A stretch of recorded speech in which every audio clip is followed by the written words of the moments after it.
اما عائشہ رضی اللہ تعالیٰ عنہ حضور کو دیکھا کہ آپ جنت البقیع میں ہیں اور آپ کے ہاتھ یوں آسمانوں کی طرف بلند، یوں فرمایا کہ عائشہ آج 15 شعبان کی رات، اور آج کی رات اللہ میری امت کے لیے اس قدر برکت اتارتا ہے، عام راتوں میں وہ آخری پہر میں آتا ہے، لیکن شب برات کی رات جو ہی شروع ہوتی ہے وہ پہلے آسمان پہ جلوہ گر ہو جاتا ہے۔ اے عائشہ سنو، میرے امت کے اوپر ایسے انوار اتارے جاتے ہیں کہ ایک وہ قبیلہ جس کی بکریاں پورے مدینے میں سب سے زیادہ ہیں، ان بکریوں کے بالوں کی تعداد سے زیادہ میرے امتی بخشے جاتے ہیں اس رات۔ تو اس کا مطلب یہ ہوا کہ بس آنے کی دیر ہے، بخشش ہو گئی۔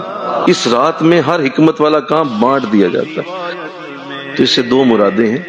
پہلی مراد یہ ہے کہ اس میں اللہ سارے سال کے فیصلے فرماتا ہے، کس کو کتنا رزق دینا ہے، کس کو کتنی اولاد دینی ہے، کس کو بانجھ رکھنا ہے، کس کو عزت دینی ہے، کس کو ذلت سے گزارنا ہے، کون زندہ ہو جائے گا، کون مارا جائے گا، سب آج کی رات بانٹ دیا جاتا ہے۔ اور دوسری مراد بڑی خاص ہے کہ اس میں جو بندہ ہم سے مانگتا ہے ہم اسے وہ بانٹ دیتے ہیں۔ تو اس ضمن میں مفسرین نے لکھا کہ اس رات 5 چیزیں اللہ سے ضرور مانگی جائیں۔